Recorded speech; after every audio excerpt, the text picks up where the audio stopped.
Hello, Andy Strong here, and welcome back to the Fundamentally Fit podcast. It is the final week in our Mind Month series. So this month I've been talking to you about everything to do with your mindset, how you think about your goals, and to basically help set you all up for success in September. If you've missed any of those episodes, head back to the start of August where I was talking to you about how not to quit on your goals. I then was joined by Johnny Juveler, and we were talking about our relationship with pain, how we think about pain. Johnny visiting in from 4Health Osteopathy, a really poignant and important podcast, so please go check that one out if you haven't already. And then last week I was talking about visualization for sporting performance. Completely blown away by how popular that podcast was. Without any shadow of a doubt, that has been the most popular podcast I have done in the last year. So thank you very much for all the feedback. Thank you very much for all the people that have been listening and commenting. I really do appreciate that. But today we're going to go one better.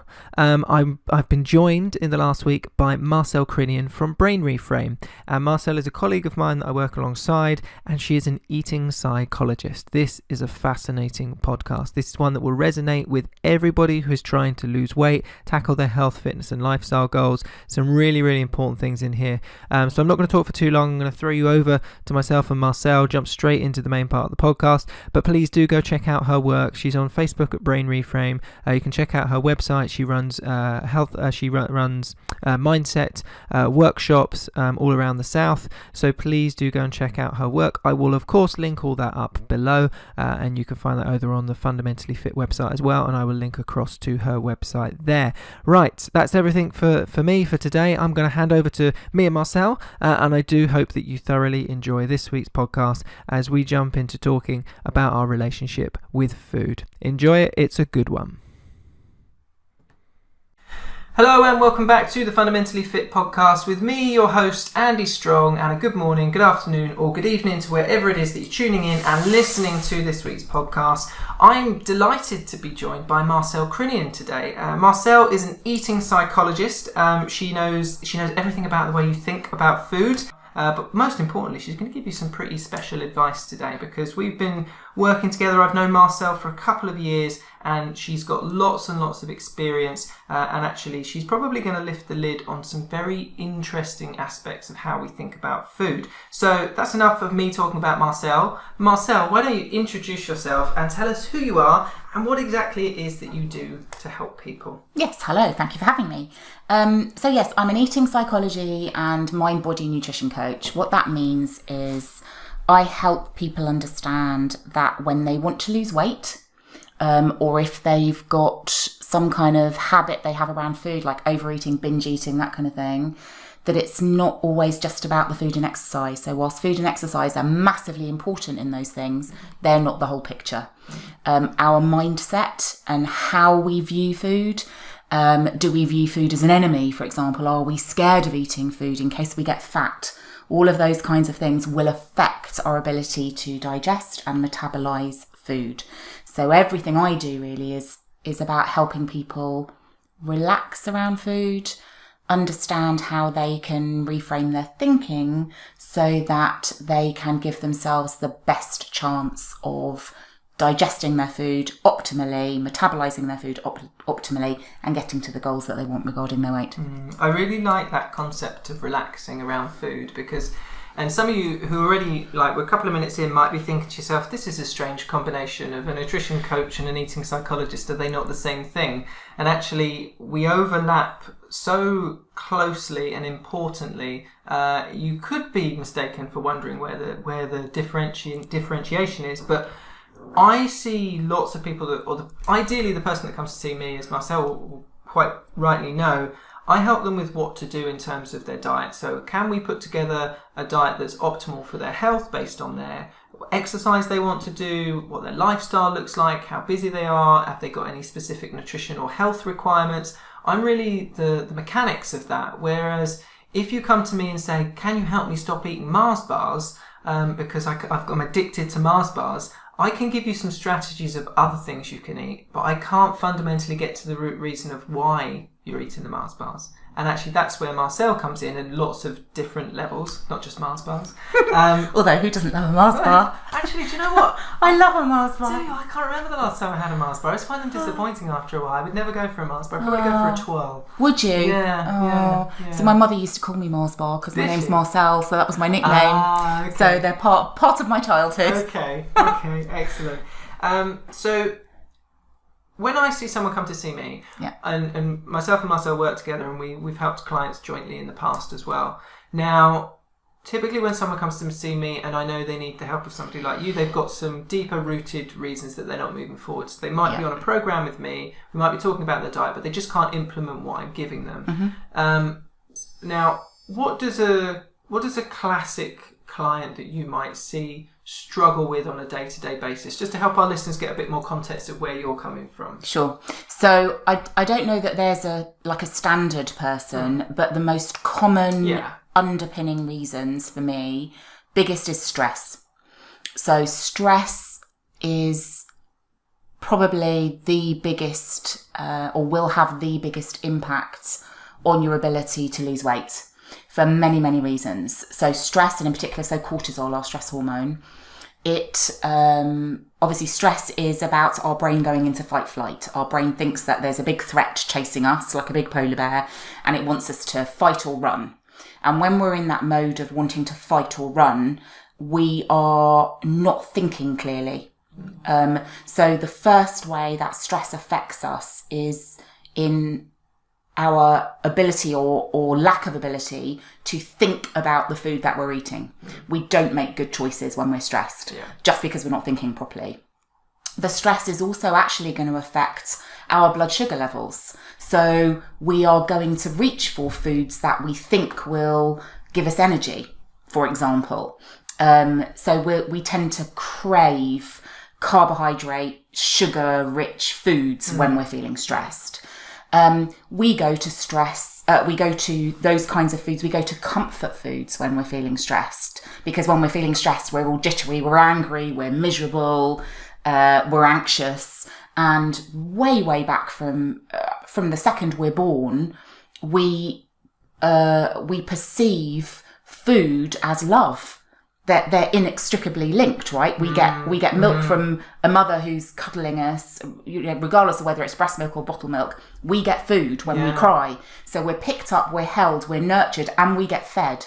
So it's really, really difficult for a 1-day-old baby to clearly differentiate between food and love. So when we're feeling stressed, we tend to crave comfort, and that comfort for a lot of us is food. I'd never considered it like that. That's fascinating. But it's true, right? When you think about it, you comfort food in its title, but it is almost like a sense of nurturing. It is. It's like having a big cuddle. Yeah. Interesting. Which is why you get that feeling of relief for a few minutes. While you eat it, like a cuddle. Yeah. And then it's gone. And then it's gone. And if you think about it logically, actually eating the Mars bar or the twirl or the Twix, it's never the problem, and also it's because it's not the problem, it's not the solution. So actually, you're absolutely right. For a couple of seconds, we think we've got comfort, but seconds later, then the guilt kicks in, then the punishment kicks in, then the blame kicks in. So really, what kind of comfort's that? It's really discomfort. But from a stress perspective, so as well as kind of our thinking brain, the choices we make, our blood sugar levels, the comfort that we require, the other thing that happens when we're stressed is our digestion tends to get switched off, because when we're running away from a threat, we don't need to be digesting our cornflakes. So from the morning, so our digestion is not performing optimally. So stress is kind of going to impact all of those things and many more. I mean, that's just a hint of the things that stress affects. Yeah, we could go in all sorts of directions. So stress is my number one reason, I guess, or number one cause of why people can't lose weight. Or tend to overeat or go for sugary foods and just can't stop eating them. Second one is sleep or lack of sleep. Actually, sleep is our kind of biological mechanism for emptying our stress bucket at night. if we're not sleeping properly, then we are not effectively getting rid of the cortisol, the stress chemical that's in our body. So we're going to have all of the symptoms as though we still had cortisol in our system, and we're still going to get the cravings and feeling irritable, feeling miserable, not thinking clearly, not digesting our food, and so on and so forth. And the other part of that is cortisol itself. As a protection, will actually layer fat, especially around our middle. So when you see people who kind of have that fat layered around their middle and they can't lose it, there's a good chance that that's cortisol and stress related. So stress and sleep are probably two of the biggest, but how we think about food. So just imagine that I am worried about eating a cake or a pudding. Let's say I've gone out with friends and I'm worried about eating the pudding because it's so many calories and I might get fat. Well, guess what? That worry is actually creating the same stress physiology in my body as though there was a big threat chasing me, because our brain isn't very good at differentiating between real and imagined threat. So just the thought of eating the cake is creating that same stress chemical. So you've got the double edge, or the double whammy, effectively. Yeah. Well, it's almost a triple threat. You've got stress, you've got sleep, and then you've got thoughts. So for me, those are the big three. But it could be anything. It could be physical trauma, emotional trauma, this kind of idea that society says you need to lose weight. Love Island. Love Island, yeah. Do you know what? I haven't even seen it, but yes. Love Island. We've all have this heard about it. This idea of what we have to look like. Sometimes it could be that a doctor has said, you've got diabetes, you need to lose weight. Even that in and of itself, you'd think would be a motivator. A lot of us are told that, we've got these things wrong with us and actually we need to lose weight, we have to lose weight. But by being told that we have to do something, unfortunately for us, whenever we have that kind of authoritarian voice, the shoulds, the have tos, the got tos, which can come from somebody external to us, but can also come into our head in terms of we should eat the salad and we should avoid the cake. Unfortunately for us, that creates that same stress physiology, the cortisol, the inability to think, and so on and so forth. So here's something interesting that to me that makes perfect sense, and I'm sure people that are listening can relate to probably all of that or aspects of that. There's something that I've found since I moved. So we're recording this podcast. We're just outside London. We're in Surrey. But when I moved up here from the south coast, something that stands out immediately to me with the type of clients that I have here compared to the clients that I had before is that here the pace of life is much faster. The career focus is not stronger, feels like the wrong word, but it takes up a lot more time. People work longer hours here. And on top of that, sleep is a massive problem because lots of people commute. So people getting up 6 o'clock or earlier, much earlier, very, very common. And if you put all of those things together, it is much more challenging, I find, with clients here to lose weight than it was previously. And I've often put that down to the lifestyle factors because actually all those things you talk about they really compound. And also the other thing I find here is that while there are issues around eating on the go, eating out more frequently for work, and all of those things that trip lots of people up. The thing that stands out to me here the most is how people react to that stress, and how alcohol features a lot more heavily and a lot more often than I'd recognised. And is that, obviously, we wouldn't expect you to speak about people you've worked with, but from a general perspective, is that something you find that people struggle with a lot as well? Alcohol. Yeah. And I think, actually, so what you've said is really a truth. So it feels a bit like I followed you, because obviously I was on the south coast as well, a little bit further along. I was in Brighton, you were in Littlehampton. But you're absolutely right. I originally moved so I'm London born and bred. Oh, okay. I didn't realise that. Did you not? No, I didn't. Yeah, Northwest London girl. Oh. And I moved away when I was 19 and moved down to Brighton when I was 20. So I spent my 20s and early 30s in Brighton, where the pace of life is a lot slower. It used to be called London by the Sea or a mini London or something like that. Yes. And it was the first time ever that I'd been able to sit in a coffee shop and just have a coffee on my own because I felt so relaxed there. Yeah. It wasn't kind of what you did, 25 years ago. Yeah. And I think Relaxation, if you think about it, is the absolute antithesis of stress. Yeah. So when we are relaxed, well, guess what? We're not stressed. So when we're relaxed, our physiology switches over. So rather than our sympathetic nervous system being switched on when we're in a stress physiology, is it the other way around? The other way around. Parasympathetic nervous system. So when we're stressed, we're not thinking, our digestion isn't working, we're not thinking clearly, we're making bad choices, the cortisol is layering fat. So the opposite of that is, well, guess what? When we're relaxed and we're not creating that cortisol, then our digestion has a chance to fire up.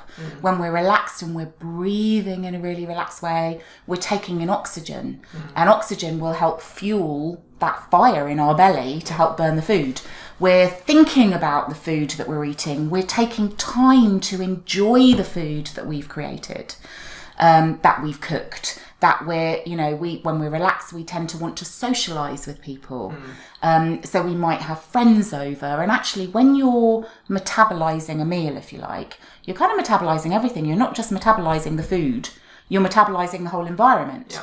So one of the examples I kind of use with my clients is, imagine that you went to this really expensive restaurant and you were served your favourite food by a Michelin star chef, and you've got the wine of your choice, and the person you love is opposite you. It like everything is perfect, except people next to you are having an argument. Their table's far too close to yours. The waiter's rude. The food's cold.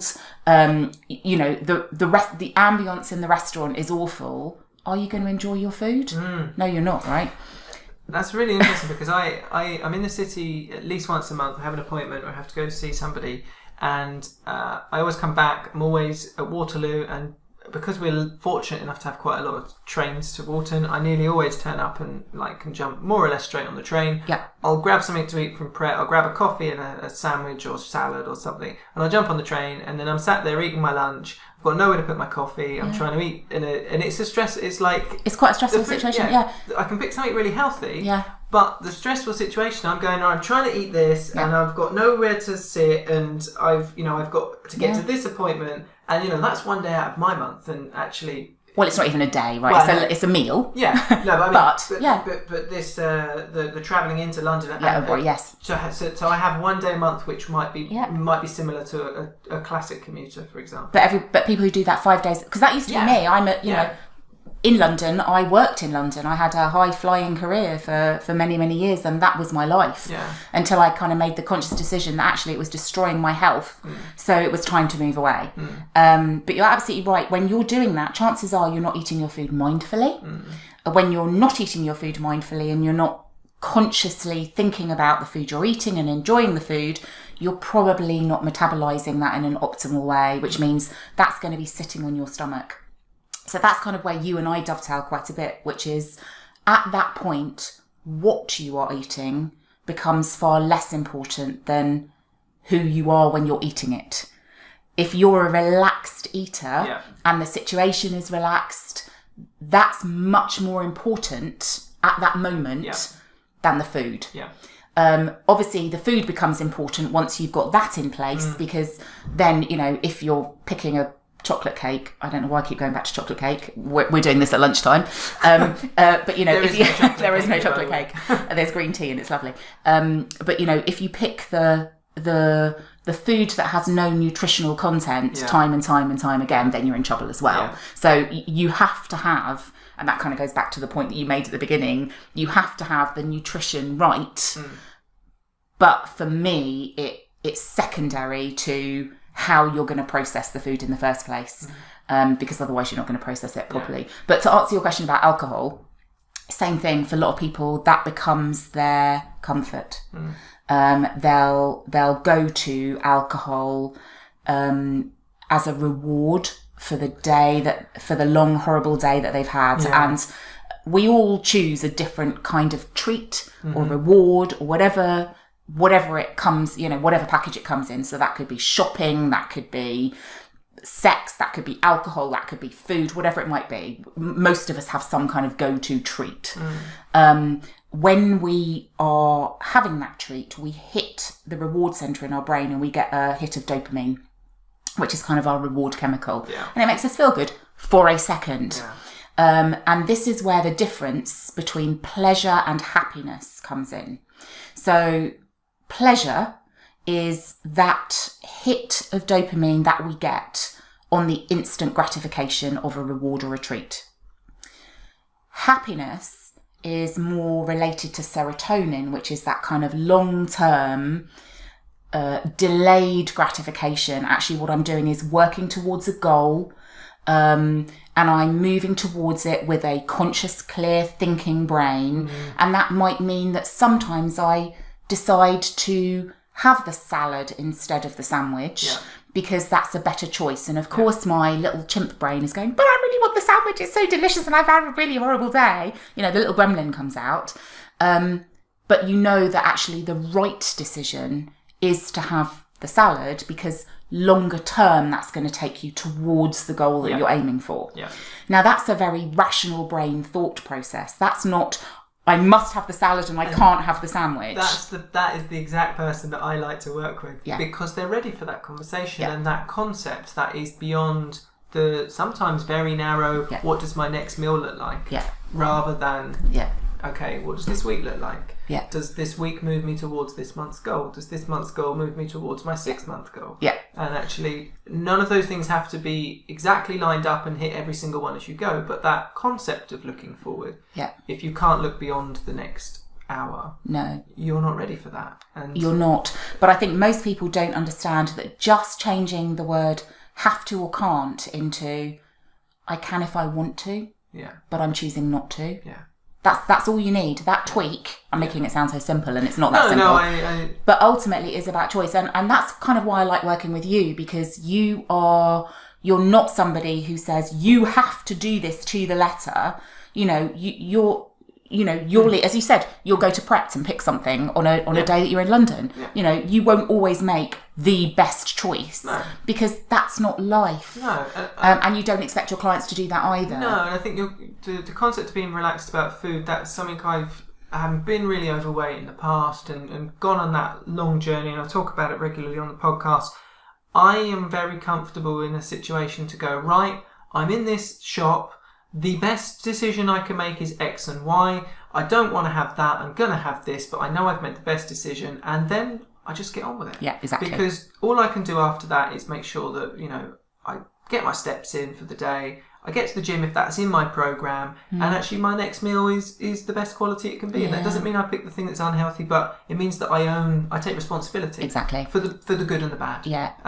And here's the thing, none of us are perfect. No. And actually, that's quite an unhealthy thing to strive for, because then you're looking for a real kind of black and white with no shades of grey. And that underpins, I would say, 95% of my clients. They're very kind of, I'm either on a diet or off a diet.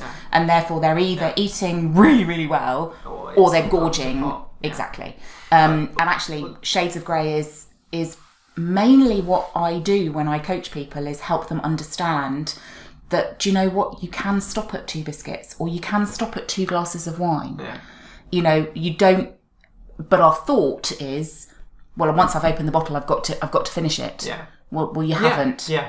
Yes. So, you know, but there's only a little bit left. Oh, brilliant. Then use it in tomorrow's glass, you know.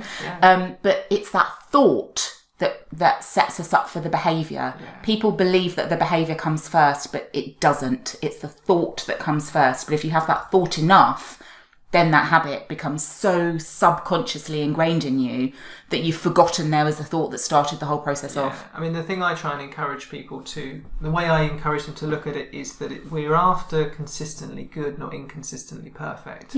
And consistently good doesn't mean that you're doing everything all the time, because it just is unrealistic. It is unrealistic. And anybody that tells you that you have to be is lying. You're doomed to fail.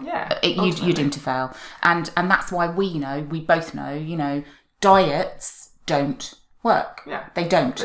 Because they're looking at the symptom, which is weight loss. What they're not doing is looking at the cause, and the cause could be, do you know what? You're not eating food. There's no nutrition in your diet.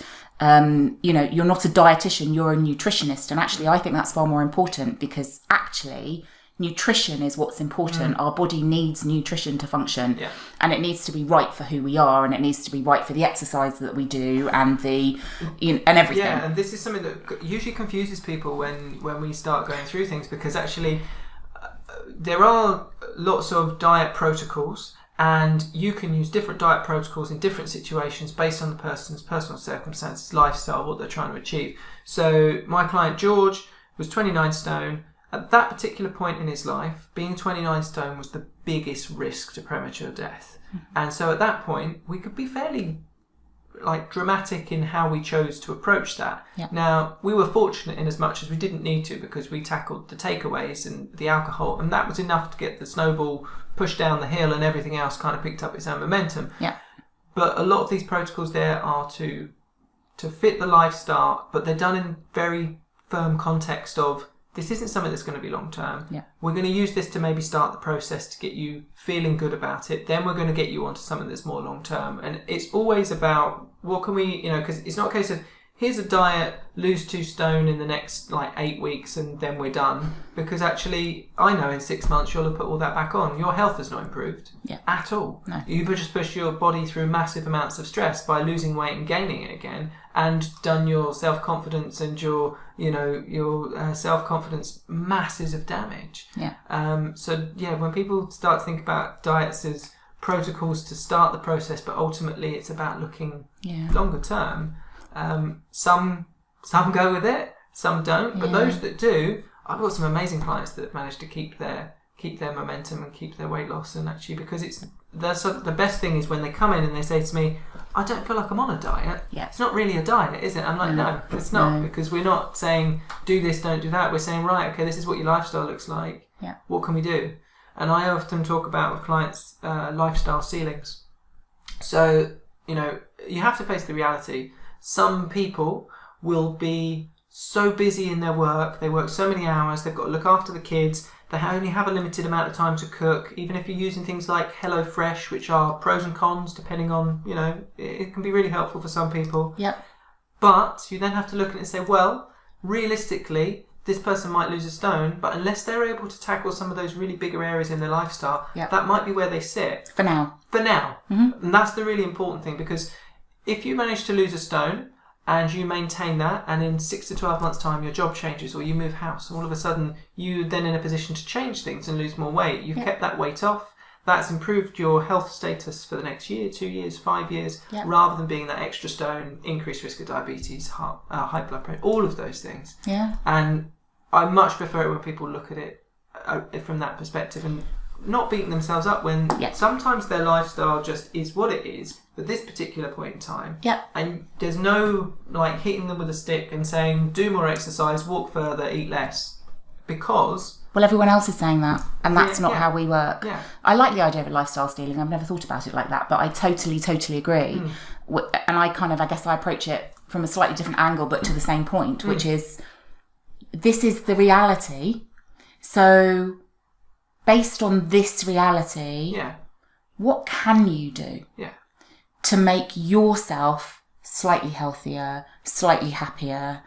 So for example, for me, I used to be somebody that drank lots and lots of water. I don't like fizzy drinks. I actually don't really like alcohol either. It's not really my thing. But I would drink a lot of coffee.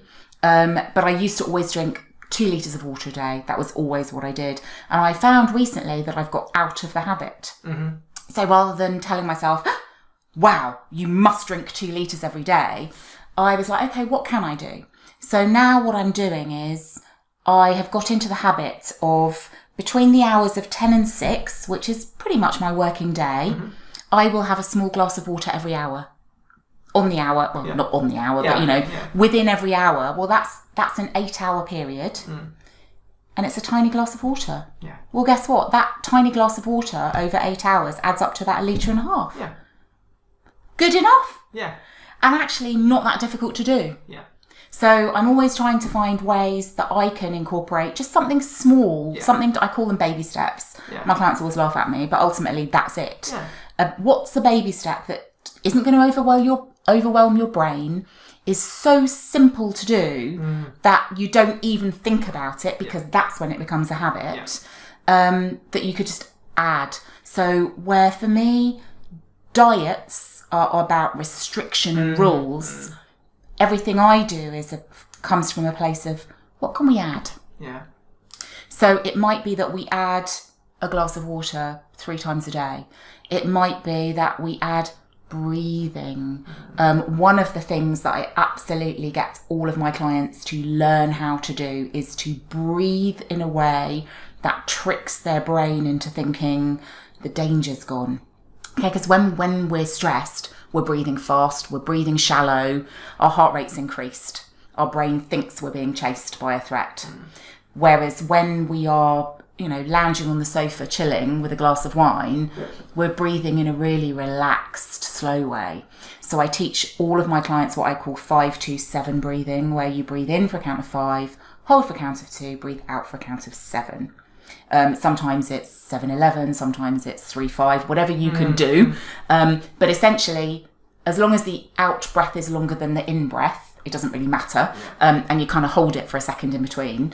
Well, what that does is, if you can just do that 2 or 3 times just before you eat anything, well, guess what? That's going to trick your brain into believing that you're relaxed. Yeah. And we know what happens when you're relaxed. You make good decisions, your metabolism fires up, you're noticing the food you're eating. Yeah. So actually that one tiny thing that you can add, which is breathing, can make a massive difference to your weight loss journey. I actually even have breathe written on bands that I now give my clients to remind them to breathe, because when we start any new habit, you don't always remember to do it. But just, it's adding. For me, it's about adding, and not about taking away. I like that. It's a much healthier way of looking at it. Yeah. And actually, again, when people really start to delve into their diet, and you start explaining to them, right, the idea is not to get you to eat less. We want you to eat as much as possible and lose weight. And actually, if you start filling it with quality foods, people are fuller anyway, because the food they're eating has actually got something in it the body can use. Yeah. But that concept people really struggle with it, and then one day they get it, like, I get it. I'm not trying to just cut it out. It's like, no, we want good, healthy, balanced diet. Yeah. And we want you to achieve your goals without damaging your health in the process. Yeah. And so I like that. That's cool. And actually, that's where you and I dovetail really nicely, because I tend to see the clients who understand all of that, but because their problem isn't the food, then that's not the answer. Yeah. The answer is something else. Exactly. So that's exactly where we tend to see completely different. Yeah. The same people on a different part of the journey. Part of the journey. Yeah, exactly. Definitely. Yeah. Okay. We were going to have a chat about meal plans, but I think we're pushing on a little bit in time, so I think we'll save that for another day, because we can almost do an entire podcast on our views on meal plans, and that will be quite an interesting one. But something we did want to talk about was how we develop healthy habits, and we've touched on that a lot already. And really I see people that come to me, it's very seasonal in terms of how their eating habits are. So December, classically really bad. People let go. There's a point in, sometimes it's the end of November, but where there's so many work parties, obviously we're not far off that. And depending on when people listen to this podcast, it could well be around the Christmas period when they catch up. So people will let go end of November, start of December, work parties, meeting friends and family, eating. And then January, they want to reset. Usually massive overcorrection, very prone to detoxes and very things that are very not just bad for them, but have no scientific grounding at all, which usually makes it even worse for them. Then usually that doesn't go too far, because usually people don't have that much money in January time because of Christmas. And then I see people becoming much more engaged in their diet around March, when the clocks change. Then usually March, April, May, start of June, that's usually when people are most focused on their diets, actually start moving towards their goals. then usually sometime in July, August, a lot of people fall off the wagon effectively in their expressions, and then they go back into what is almost December mode, where they just give up because they've been on holiday, they've eaten a lot of food and drink, they then have barbecues, they think, oh well, the kids are off, or work doesn't get going until September, I'll start again in September. September becomes a mini January, and so the cycle goes on, and then we kick off again and go round and round and round. And I'm just curious as to, do you see exactly the same fluctuations, or do you find people have different points of the year that they struggle, maybe because of the season and the weather? So like seasonal affective disorder, do you find that has a bigger impact with depression and sleep? Or do you find that there's other times of the year where people kind of find it easier to hit their goals? So the answer to both of those questions is yes. So you're absolutely right. So if we take the depression and the sleep, yes, I see a big influx of people as autumn starts to hit and we start to have less sunshine and the days start to get shorter. Yes, that does affect people in terms of depression and sleep. At that moment in time, because with my other hat on, I'm actually a hypnotherapist and psychotherapist, so I see people for anxiety and depression and stress that's not weight related. I tend to see more of those kind of clients. Now, most people who want to lose weight, we talked about this off podcast, they actually, not many people actually come looking for me. They will generally go to the #1 diet book on WH Smith's shelves, or they'll go to a personal trainer or a nutritionist. They'll join Weight Watchers or Slimming World. They'll do what they think is the right thing, which is go on a diet. That's what most people will do. That's what we've been told to do. Exactly. And I mean, it's a huge multi-billion-pound industry, right? And it's so most people believe that eating less and moving more is the answer. And when it doesn't work for them long term, they blame that diet or that trainer, and they start on a new regime, not really understanding that that is the failure, not them. And that if they could just get their mindset right. So I think more people are beginning to, the program that you have is brilliant because it does have a mindset aspect to it. More and more people are understanding that, and you hear people say, well, when my mind's in the right place, I find it easy to eat healthily. Well, of course you do, because it starts in the mind. So most people aren't necessarily looking for me unless they are somebody in their 40s, 50s who have struggled with their weight their entire life and can't face another diet. And they are pretty much at the desperate door. They're going, I've tried everything. And it's like, well, you haven't. Come and see me. I'll show you a new way. So those clients, for me, can come at any time. But they do tend to come at the same times that you're talking about, because they're looking to lose weight. They're looking to get into their bikini for the summer. They're looking to have lost some weight to get into the Christmas party dress. It's January, so they're starting their New Year's resolutions again. So I do tend to see people at the same times that you do. The difference being, because I will be teaching them how to think about it differently, how to approach what I call it a mindset approach to eating and a mindset approach to weight loss, because at some point they understand that it's all their choice, and they're learning to relax, so they're listening more to their brain. They start to make different choices, and because they're making different choices, when they go on holiday, well, guess what? Nothing's changed. They can still choose to have the ice cream or not. They can still choose to have the bottle of wine or not, just like they could for the months leading up to it as well. Because at no point do I ever say, oh, you limit to 1 glass of wine and eat, 5 times a day. It's never that. So because their whole mindset has shifted, they don't tend to gorge. And actually, because we all, especially the people that we're talking about, the Surrey career people who are, commuting every day, have a lot of stress in their lives. When they do go on holiday or take a break, they're actually more relaxed.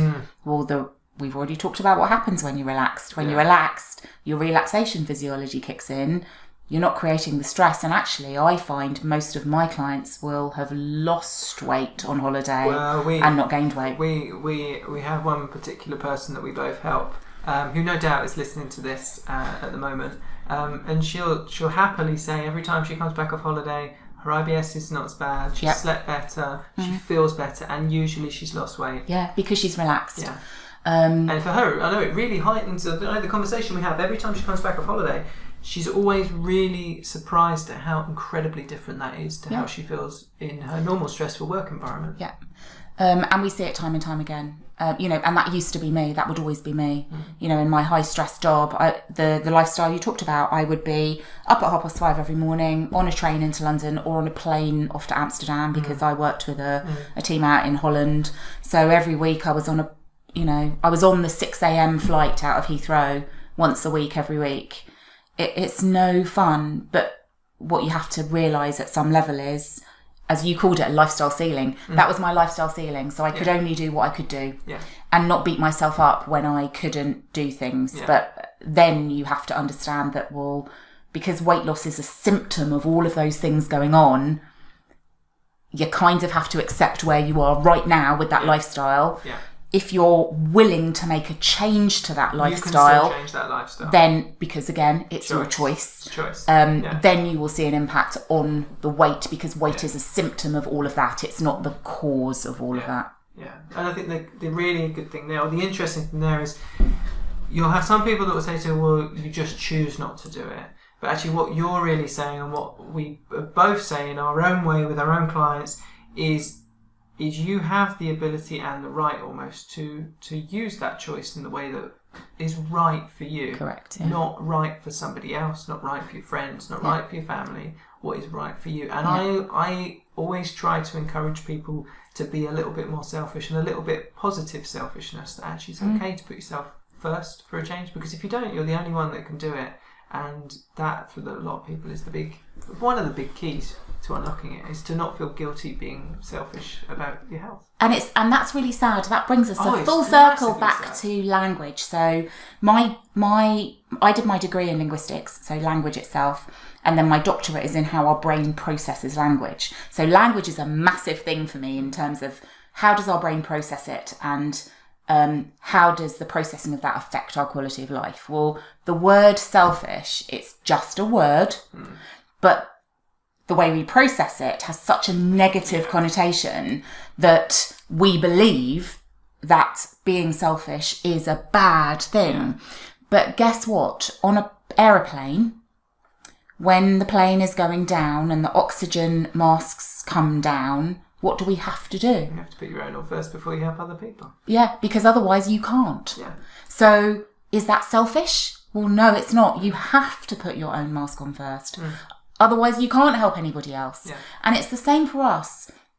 If we are not putting ourselves first, well, first of all, no one else is going to do it. But secondly, we're then not in a position to help anybody else. Yeah. I work with lots of busy mums who kind of say, oh, well, I've got to put my kids first. It's like, brilliant, but what happens when when you drop down dead from the heart attack or diabetes? Yeah. Who's going to look after your children then? Yeah. And that's when they start to realise, well, actually, you're kind of right. So actually, I think putting yourself first is selfless and not selfish. Again, it's that flip. Oh, yeah. And it's not a negative thing, as you said, positive selfish, whatever that means. Yeah. But there's nothing wrong with putting yourself first. You need to. Or you stay where you are. That's your choice. Yeah. Again, back to choice. I think it's a great place to wrap up this week's podcast.